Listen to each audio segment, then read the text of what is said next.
Ricardo Rodriguez. Origi. Cunha.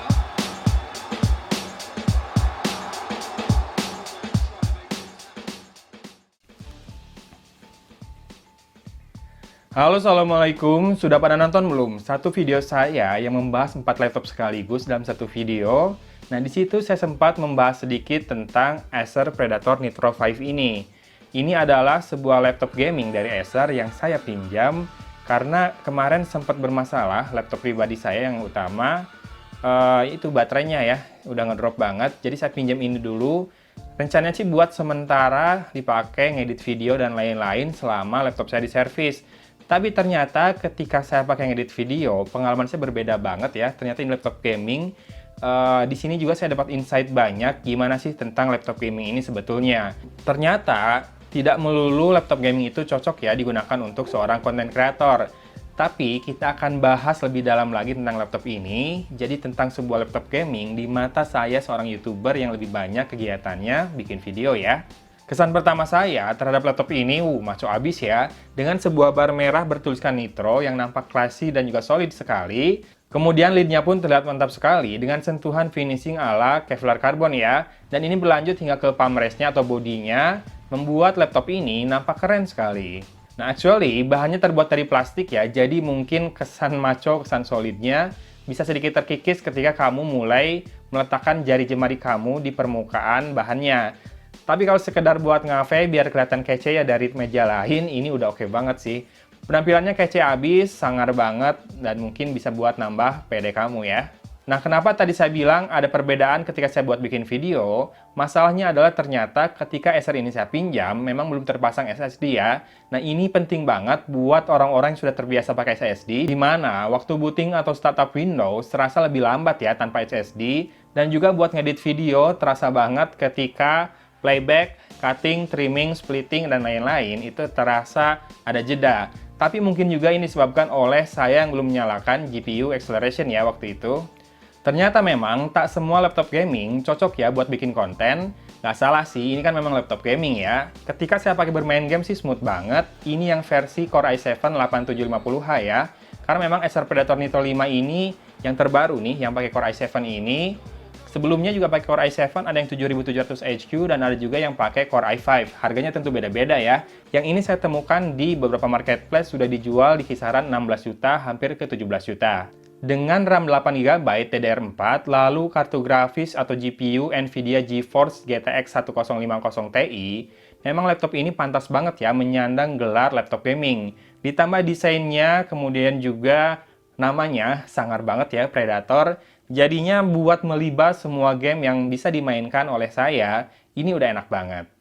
Layarnya sendiri 15,6 inci dengan resolusi Full HD dengan panel IPS, rasionya 16:9. Brightness sih sangat cukup ya, namun yang saya sayangkan adalah bezelnya yang tebal sekali di semua sisi nih. Ya, laptop ini memang bongsor ya jadinya dan bobotnya cukup berat. Kemudian untuk keyboardnya ini sudah full layout dengan numpad. Ada LED backlight satu warna, warna merah yang bisa diatur juga brightness-nya. Kemudian di tombol WASD diberi aksen berbeda, warna merah lebih tebal, sehingga jelas ya ini tombol-tombol yang biasa digunakan untuk gaming. Nah, traveling distance-nya sendiri saat digunakan untuk ngetik, enak banget, kemudian empuk dan juga tidak berisik. Touchpad-nya sendiri diberi aksen garis warna merah mengelilingi touchpad-nya, sementara untuk responnya cukup baik, dan juga feels-nya solid banget ya untuk touchpad-nya ini. Nggak kerasa murahan, namun memang laptop ini terasa kebesaran ya bagi saya, walaupun untuk dibawa-bawa di dalam tas beratnya masih masuk akal. Yang disayangkan memang kelengkapan awalnya yang tidak dilengkapi oleh SSD ya, ini membuat perbedaan yang cukup signifikan bagi saya, di mana proses produksi video memang banyak berkutat dengan I/O speed dan juga data transfer rate yang cukup tinggi. Untuk kelengkapan portnya bisa dibilang lengkap ya laptop gaming ini, termasuk kehadiran SD card reader ukuran normal yang makin jarang ditemui di laptop belakangan ini. Nah, untuk portnya, di sisi kanan ini ada port DC input untuk power, kemudian dua buah lampu indikator untuk baterai dan juga hard disk ya. Kemudian dua port USB Type A 2.0 dan satu jack audio combo 3,5 mm. Kemudian di sisi kiri, kita bisa lihat ada Kensington lock, lalu ada RJ45 portnya yang harus dibuka dulu buat dipakai. Lalu ada port USB Type-C 3.1, port HDMI, kemudian port USB Type A 3.0, dan terakhir ini dia yang tadi saya sebutkan, SD card reader ukuran normal buat seorang video creator itu penting banget karena memori kamera kebanyakan ukurannya kan itu ya.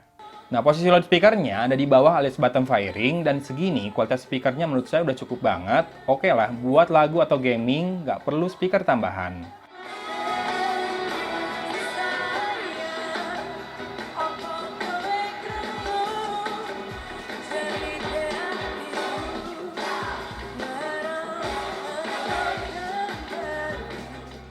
Satu lagi yang bisa diperbaiki sebetulnya umum ya di laptop-laptop, yaitu posisi tombol power yang masuk ke dalam layout keyboard. Di pojok kanan atas itu buat saya sangat rentan ketekan ketika saya mau ngetik tombol delete. Nah, ini bisa diperbaiki sebetulnya dengan menempatkan tombol powernya agak ke atas atau misalkan di samping. Sisanya sih bisa dibilang oke banget ya buat sebuah laptop gaming, kencang performa prosesornya. Hanya memang kalau buat konten kreator yang sering bikin video seperti saya, lagi-lagi saya ulang, kebutuhan SSD itu sangat penting. Kabar baiknya, di bagian bawah laptop ini terdapat dua buah bay khusus yang kalau dibuka terdapat hard disk dan juga RAM. Jadi kita bisa upgrade tanpa harus membuka semua back cover dari laptop ini. Kemudian di speknya saya baca ini juga sudah mendukung SSD M2, tapi saya masih kebingungan di mana slot untuk menempatkan SSD-nya ini. Nyari-nyari belum nemu, jangan-jangan yang tempat RAM tadi lagi ya. Overall, Acer Predator Nitro 5 ini berhasil membuka mata saya tentang laptop gaming. Gimana sih sebuah laptop gaming seharusnya? Mumpuni untuk kemampuan gaming, ternyata nggak selalu cocok ya buat kebutuhan konten kreator yang sering bikin video. Bagi saya sih, nilai yang kurang tetap ya di storage speed, kemudian juga ukuran yang bulky, dan bobot yang cukup berat untuk dibawa berlama-lama. Tapi memang bandrol yang disematkan sangat sebanding dengan spesifikasi yang diberikan, walaupun memang kalau dibandingkan dengan kompetitor, harganya nggak terlalu jauh beda. Biasanya, Acer punya price point yang menggoda, yang membuat kita susah melirik ke brand lain padahal ya. Oke, demikian ya ulasan singkat tentang Acer Predator Nitro 5, sebuah laptop gaming dari mata saya seorang YouTuber gadget yang sebetulnya jarang main game di PC, lebih banyak buat bikin video. Semoga juga ini menambah hasanah atau wawasan kamu tentang perlaptopan. Dari Kota Cimahi, Agun pamit undur diri. Wassalamualaikum warahmatullahi wabarakatuh.